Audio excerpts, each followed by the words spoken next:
নমস্কাৰ বন্ধুসকল, মই হিৰেণ।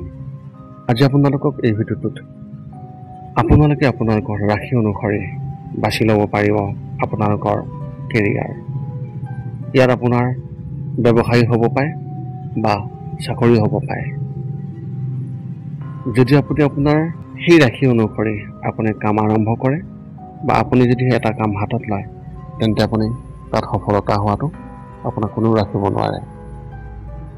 ইয়াত আপোনালোকক আপোনালোকৰ জন্ম ৰাশিৰ কথা কোৱা হোৱা নাই।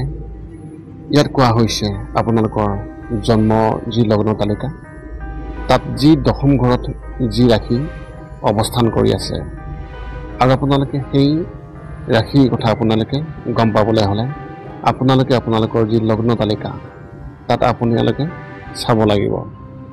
আৰু যদি আপোনালোকৰ লগত জন্মৰ লগ্ন তালিকা নাই, তেন্তে আজি সময়ত অতি সহজ কৰি দিছে ইণ্টাৰনেটৰ ব্যৱস্থাই।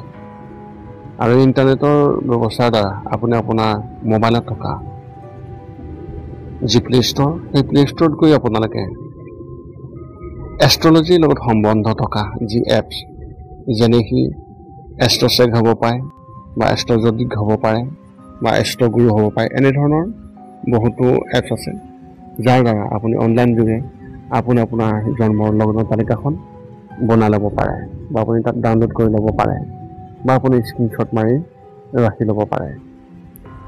আৰু সেই লগ্ন তালিকাখন আপোনালোকে তাত চাব যে তাত আপোনালোকৰ যি দশম ঘৰ, সেই দশম ঘৰটো আপোনালোকে যদিহে গম পোৱা নাই, স্ক্ৰীণত নিশ্চয় দেখিবলৈ পাইছে যে লগ্ন তালিকাৰ সেই দশম ঘৰটো কোনটো।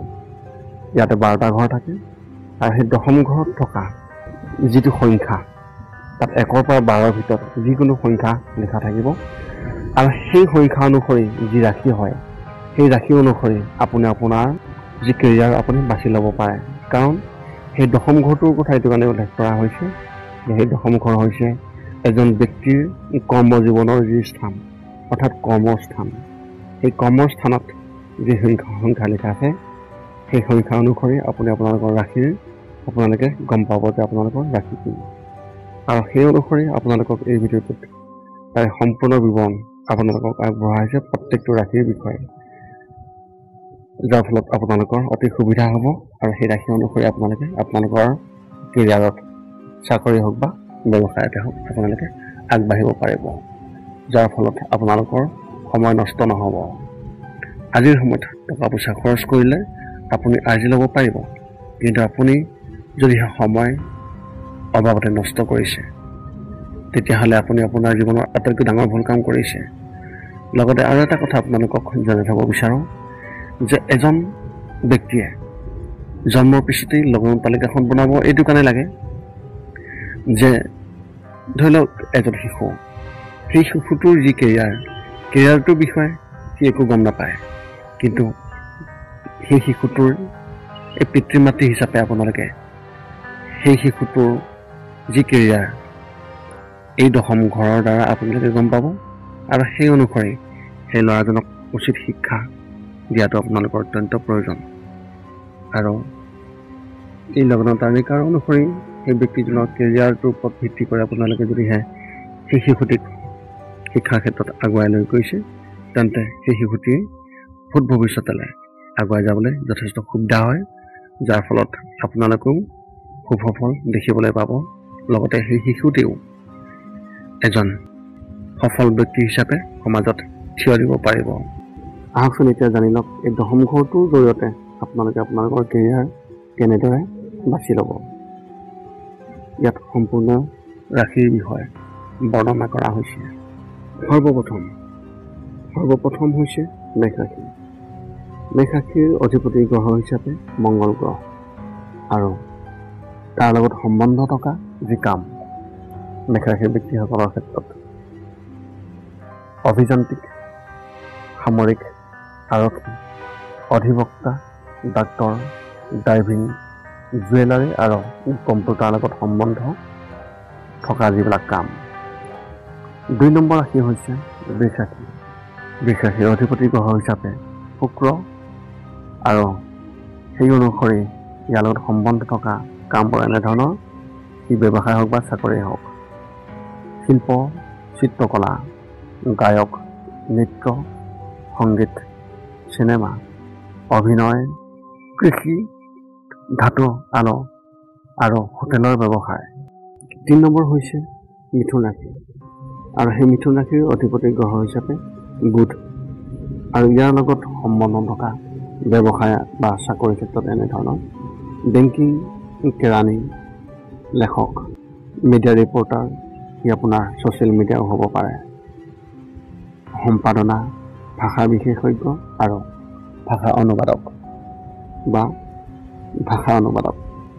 লগতে আপোনালোকক এটা কথা কৈ থওঁ যে মিথুন ৰাশি ব্যক্তিসকলৰ ক্ষেত্ৰত ছ'চিয়েল মিডিয়াৰ ক্ষেত্ৰতো ছ'চিয়েল মিডিয়াটো এওঁলোকৰ কেৰিয়াৰ হিচাপে বাছি ল'ব পাৰে। কিন্তু আৰম্ভণিৰ পৰাই আপোনালোকে অলপ সচেতন হ'ব লাগিব। এইটো নহয় যে যিসকলে পঢ়া শুনা কৰি আছে তেওঁলোকৰ পঢ়া শুনা বাদ দি ইয়াত লাগিবলৈ তেওঁলোকক উৎসাহ জনোৱা নাই। তেওঁলোকে আৰম্ভণিতে এটা পাৰ্ট টাইম হিচাপে আগবাঢ়িব পাৰে। তাৰপিছতো হৈছে কৰ্কট ৰাশি। কৰ্কট ৰাশিৰ অধিপতি গ্ৰহ হিচাপে চন্দ্ৰ আৰু ইয়াৰ লগত সম্বন্ধ থকা যি কাম, এই কামবোৰ এনেধৰণৰ লিকুইড ফৰ্মৰ যিকোনো বস্তু, যি আপোনাৰ পানী হ'ব পাৰে, গাখীৰ হ'ব পাৰে বা আপোনাৰ মদৰ ব্যৱসায়ী হ'ব পাৰে। লগতে লণ্ড্ৰী, নাবিক, দুগ্ধজাতৰ দুগ্ধ পাম,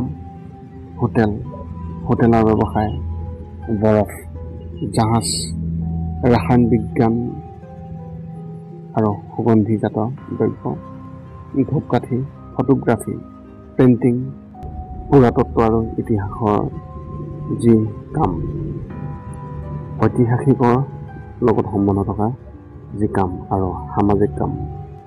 5 নম্বৰ হৈছে সিংহ ৰাশি আৰু সেই সিংহ ৰাশিৰ অধিপতি গ্ৰহ হিচাপে সূৰ্য আৰু ইয়াৰ লগত সম্বন্ধ থকা যি কাম, সেইবোৰ হৈছে ৰাজনৈতিক, প্ৰশাসনিক, উচ্চপদস্থ বিষয়া, চৰকাৰী পদস্থ বিষয়া, চিকিৎসক, ষ্টক এক্সচেঞ্জ, কাপোৰ, কপাহ, কাগজ, ষ্টেচনাৰী, ঘাঁহ আৰু ফল মূলৰ সৈতে জড়িত যি কাম বা ব্যৱসায়। 6 নম্বৰ হৈছে কন্যা ৰাশি আৰু কন্যা ৰাশিৰ অধিপতি গ্ৰহ হিচাপে বুধ আৰু ইয়াৰ লগত সম্বন্ধ থকা যি কাম, সেইবোৰ হৈছে বায়ু, অধ্যয়ন, শিক্ষকতা, শিক্ষক, বিক্ৰেতা, কেৰাণী, ধন স্থানান্তৰৰ কাম, ৰিচিপশ্যনিষ্ট, বাছ চালক, ৰেডিঅ' টেলিভিশ্যনৰ শিল্পী, নটাৰী, কম্পিউটাৰৰ লগত সম্বন্ধ থকা কাম। 7 নম্বৰ হৈছে তুলা ৰাশিৰ অধিপতি গ্ৰহ হিচাপে শুক্ৰ আৰু ইয়াৰ লগত সম্বন্ধ থকা কাম হৈছে মনোৰোগ বিশেষজ্ঞ, অনুসন্ধানকাৰী, গোয়েন্দা, বহিৰখীয়া, কেচিয়াৰ, বেংকৰ কেৰাণী, টাইপিষ্ট, অডিটৰ, পশুজাত সামগ্ৰী যেনে গাখীৰ, ঘিউ, ঊল, মৌ আৰু চামৰাৰ কাম কৰিবলৈ যাওঁতে য'ত আপোনালোকে অলপ লাক্সাৰিয়াছ বস্তু হিচাপে দামী বেগ, জোতা, চেণ্ডেল। তাৰপিছতো হৈছে বৃশ্চিক ৰাশিৰ অধিপতি গ্ৰহ হিচাপে মংগল গ্ৰহ আৰু ইয়াৰ লগত সম্বন্ধ থকা কাম হৈছে ৰাসায়নবিদ, চিকিৎসক, উকিল, অভিযন্তা, বিল্ডিং নিৰ্মাতা, বিপণত, দেশ সেৱা, টেলিফোন, বিদ্যুৎ, খনিজ তেল, নিমখ, চিকিৎসা, ঘড়ী, ৰেডিঅ', দাৰ্শনিক আৰু চোৱাৰ কাম। তাৰপিছতো হৈছে ধনুৰাশিৰ অধিপতি গ্ৰহ হিচাপে বৃহস্পতি গুৰু আৰু ইয়াৰ লগত সম্বন্ধ থকা কামবোৰ হৈছে শিক্ষকতা, লেখক, সম্পাদক, শিক্ষাৰ বিভাগত কাম, আইনৰ লগত সম্বন্ধীয় কাম, ওকালতি, লেখক, কেৰাণী, প্ৰচাৰক, স্বাধীনতা সংগ্ৰামী, দাৰ্শনিক, ধৰ্ম সংস্কাৰক, প্ৰকাশন, দালাল, আমদানি ৰপ্তানি, খাদ্য সামগ্ৰী, চামৰাৰ ব্যৱসায় আৰু বেংকৰ লগত সম্বন্ধ কাম অৰ্থাৎ বেংকাৰ। ইয়াৰ পিছতো হৈছে মকৰ ৰাশি মকৰ ৰাশিৰ অধিপতি গ্ৰহ হিচাপে শনি আৰু ইয়াৰ লগত সম্বন্ধ থকা কাম হৈছে পৰিচালনা, বীমাৰ বিভাগ, বিদ্যুৎ, যন্ত্ৰপাতি, ঠিকাদাৰ, জল্পনা কল্পনা, আমদানি ৰপ্তানি, ৰেডিমেড কাপোৰ, ৰাজনীতি, খেলাৰ সামগ্ৰী, খনিজ, বনজ সামগ্ৰী আৰু উদ্যান শস্য অৰ্থাৎ নাৰ্চাৰী। ইয়াৰ পিছৰটো হৈছে কুম্ভ ৰাশি।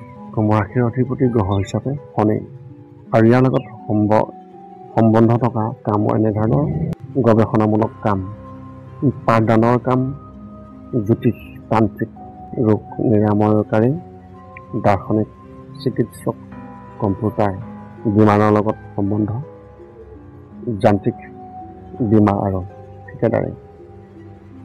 সদশেষত মীন ৰাশি আৰু মীন ৰাশিৰ অধিপতি গ্ৰহ হিচাপে বৃহস্পতি গুৰু আৰু ইয়াৰ লগত সম্বন্ধ থকা কামবোৰ হৈছে লেখক, সম্পাদনা, শিক্ষক, কেৰাণী, পানী, শস্য, দালাল, শ্বেয়াৰ মাৰ্কেট, মাছ, কমিশ্যন, এজেণ্ট, আমদানি ৰপ্তানি, নৃত্য পৰিচালনা। এই আছিল দশম ঘৰত থকা ৰাশিৰ লগত সম্বন্ধ অৰ্থাৎ ৰাশি অনুসৰি আপোনাৰ যি কেৰিয়াৰ তাৰে সম্পূৰ্ণ বিৱৰণ। পুনৰ লগ পাম অন্য এটা ভিডিঅ'ত।